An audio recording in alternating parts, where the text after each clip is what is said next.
Video like जरूर कर लीजिए और ऐसे वीडियो लगातार फ्री में पाने के लिए चैनल को तुरंत सब्सक्राइब कर लीजिए और बेल आइकन को जरूर टैप कर लीजिए ताकि आगे भी सारे वीडियो आपको मिलते रहे। यूट्यूब में फॉलो करते हैं तो प्लीज ये वाला फ्री टेलीग्राम चैनल जरूर ज्वाइन कर लीजिएगा। सारे नोटिफिकेशन सारे अपडेट यहीं पे आते हैं, ध्यान रखिए। Hello everyone, welcome to ROARO by study for civil services. Myself Alka Pandey. तो दोस्तों, इस वीडियो में हम देख रहे हैं प्राचीन भारत का इतिहास। तो चलिए शुरू करते हैं। बौद्ध धर्म भाग 2। पिछले वीडियो में हम लोग बौद्ध धर्म के बारे में देख चुके हैं, तो चलिए शुरू करते हैं। सबसे पहले है बौद्ध सभाएं। टोटल 4 बौद्ध सभाएं हैं। सबसे पहले प्रथम बौद्ध संगीति जो 483 BC में हुई थी, स्थान राजगृह है।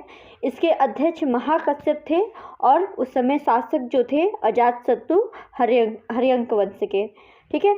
दूसरी बौद्ध संगीति 383 BC वैशाली में। इसके अध्यक्ष सबाकामी और शासक कालाशोक जो कि शिशुनाग वंश से संबंधित थे। तीसरी बौद्ध संगीति 250 BC में पाटलिपुत्र में। उसके अध्यक्ष मुगलिपुत्र तिस्स और शासक अशोक थे जो कि मौर्य वंश से संबंधित थे। और चौथी बौद्ध संगति 98 AD में कुंडलवन कश्मीर में, और इसके अध्यक्ष वसुमित्र अश्वघोष और उस समय शासक कनिष्क थे जो कि कुषाण वंश के थे। ठीक है।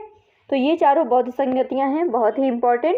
ठीक है। राजगृह में, वैशाली में, पाटलिपुत्र और कुंडलवन कश्मीर में की गई थी। और उसके शासक काफ़ी ज़्यादा इम्पोर्टेंट है, याद कर लीजिएगा। अगला है बुद्ध के 4 आर्य सत्य। ठीक है। बुद्ध के 4 आर्य सत्य, एक दुख समुदाय, दुख निरोध और दुख निरोध गामिनी प्रतिपदा। तो एक एक करके देखते हैं। बुद्ध ने कहा था कि जन्म भी दुख है, मृत्यु भी दुख है, अप्रिय मिलन और एवं वियोग भी दुख है, इच्छित वस्तु की अप्राप्ति, अनिच्छित वस्तु की प्राप्ति भी दुख है, और सभी सामाजिक एक प्रकार का बंधन है। इसलिए सबम दुखम अर्थात सभी वस्तुएं दुखमय हैं। ठीक है। ये गौतम बुद्ध ने बताया था कि सभी वस्तुएं दुखमय हैं। दुख समुदाय में क्या बताया कि इसमें दुखों के मूल कारणों को बताया गया है। दुख निरोध में जो दुख के मूल कारण हैं, अविद्या तृष्णा, इसका निर्मूलन ही दुख निरोध है, इसमें बताया गया है। और दुख निरोध गामिनी प्रतिपदा क्या है? इसमें दुख निरोध हेतु जिस मार्ग का अनुसरण किया जाए वही चौथा आर्य सत्य कहलाता है, वही चौथा आर्य सत्य बताता है। ठीक है। बुद्ध ने केवल 3 मार्ग, प्रज्ञाशील और समाधि बताया। आगे बढ़ते हैं। आगे है हीनयान और महायान शाखा में अंतर। ठीक है। बौद्धिज्म की 2 शाखाएं थीं, एक तो हीनयान, दूसरा महायान। इसमें अंतर देख लीजिए। हीनयान का शाब्दिक अर्थ होता है निम्न मार्ग। ठीक है। वहीं महायान का क्या होता है? उत्कृष्ट मार्ग। ठीक है। इसमें महात्मा बुद्ध को एक महापुरुष बताया गया है हीनयान में, लेकिन महायान में बुद्ध को देवता माना जाता था। यह एक व्यक्तिवादी धर्म है। इसके अनुसार प्रत्येक व्यक्ति को अपने प्रयत्नों से ही मोक्ष प्राप्त करना चाहिए। और महायान में इसमें परोपकार और परसेवा पर बल दिया गया है। ठीक है। इसका उद्देश्य समस्त मानव जाति का कल्याण है। इसमें जो हीनयान है वो मूर्ति पूजा और भक्ति में विश्वास नहीं रखता है, और महायान आत्म एवं पुनर्जन्म में विश्वास करता है। इसकी साधना पद्धति जो है अत्यंत कठोर है। यह भिक्षु जीवन का समर्थक है। इसमें ये जो है महायान, ये सरल और सर्वसाधारण के लिए सुलभ है। ठीक है। इसका आदर्श जो है अरहत पद को प्राप्त है, और इसका आदर्श बोधिसत्व है। इसके प्रमुख समुदाय वैभाषिक और सौत्रांतिका हैं, और इसके प्रमुख संप्रदाय शून्यवाद यानी माध्यमिक और विज्ञानवाद योगाचार हैं। ठीक है। तो ये महत्वपूर्ण अंतर है हीनयान और महायान में। अगला है अष्टांगिक मार्ग। ठीक है। ये टोटल 8 हैं। सम्यक दृष्टि, सम्यक संकल्प, सम्यक वाक, सम्यक कर्मांत, सम्यक आजीव, सम्यक व्यायाम, सम्यक स्मृति एवं सम्यक समाधि। ठीक है। ये अष्टांग मार्ग है। आगे बढ़ते हैं। बौद्ध के धर्म के 3 रत्न हैं, त्रिरत्न हैं, बुद्ध, धम्म और संघ। ठीक है। त्रिरत्न बुद्ध, धम्म और संघ। स्तूप देखिए, ये 4 प्रकार के होते हैं। शारीरिक स्तूप, पारिभाषिक भौतिक स्तूप, उद्देशिका स्तूप और पूजार्थक स्तूप।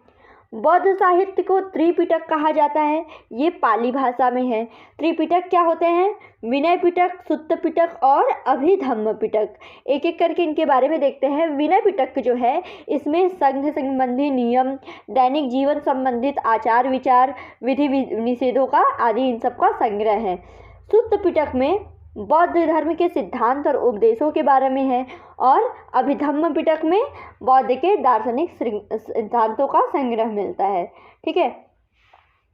प्राचीन काल में बौद्ध शिक्षा के 3 प्रमुख केंद्र थे, नालंदा, वल्लभी और विक्रमशिला। ठीक है। नालंदा में महायान बौद्ध धर्म, वल्लभी में हीनयान बौद्ध धर्म की शिक्षा का प्रमुख केंद्र था। ठीक है। और विक्रमशिला महाविहार की स्थापना पाल नरेश धर्मपाल ने की थी। ठीक है।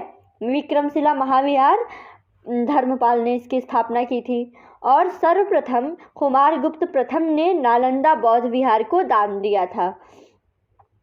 ठीक है। कुछ महत्वपूर्ण वन लाइनर तथ्य देख लेते हैं अब। तो मगध के राजा बिंबिसार ने बुद्ध के निवास के लिए वेलुवन नामक महाविहार बनवाया था।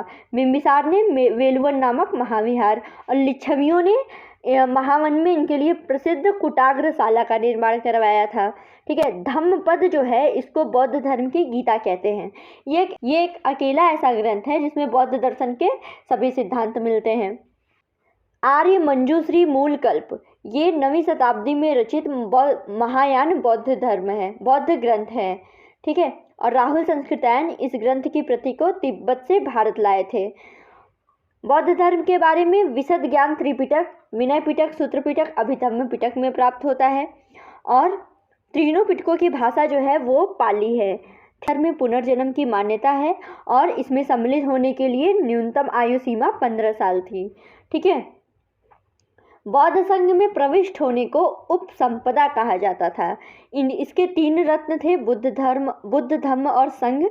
हीनयान महायान बौद्ध धर्म से संबंधित है, हम सभी जानते हैं। ठीक है। ज्ञान प्राप्ति के 8वें वर्ष गौतम बुद्ध ने वैशाली में अपने शिष्य आनंद के कहने पर महिलाओं को संघ में प्रवेश की अनुमति दी थी और बुद्ध की मौसी और विमाता जो थी वो संघ में प्रवेश करने वाली पहली महिला थी। सर्वाधिक प्रचार इसका कोसल राज्य में हुआ है बौद्ध धर्म का, और कोसल राज्य के अनाथ पिंडक नामक धनी व्यापारी ने उनकी शिष्यता ग्रहण की थी और संघ के लिए जेतवन विहार प्रदान किया था। आगे है चतुर्थ बौद्ध संगति के समय बौद्धों ने भाषा के रूप में संस्कृत को अपनाया था। चतुर्थ बौद्ध संगति जो आपकी जम्मू कश्मीर कुंडल वन में हुई है, तो कनिष्क के शासनकाल के दौरान आयोजित चौथी बौद्ध परिषद ने बौद्ध धर्म को हीनयान और महायान नामक 2 संप्रदायों में विभाजित किया था। ठीक है। वैभाषिक मत जो है इसकी उत्पत्ति मुख्य रूप से कश्मीर में हुई है। इसके प्रमुख आचार्य हैं धर्मत्रात, बुद्धदेव, वसुमित्र इत्यादि। शून्यवाद जो माध्यमिक है उसके प्रवर्तक नागार्जुन हैं और जिसकी प्रसिद्ध रचना माध्यमिक कारिका है। और विज्ञानवाद और अथवा योगाचार संप्रदाय की स्थापना मैत्रेय अथवा मैत्रेय नाथ ने की थी। इसमें क्षणिकवाद को स्वीकार किया गया है और चैत्य जो है इसका शाब्दिक अर्थ होता है चिता संबंधी। ठीक है। शवदाह के पश्चात बचे हुए अवशेषों को भूमि में गाड़कर उनके ऊपर जो समाधि बनाई गई उसी को प्रारंभ में चैत्य या स्तूप कहा गया। और देखिए स्तूप का शाब्दिक अर्थ होता है किसी वस्तु का ढेर। गौतम बुद्ध को एशिया के ज्योतिर्पुंज के तौर पर जाना जाता है। ठीक है।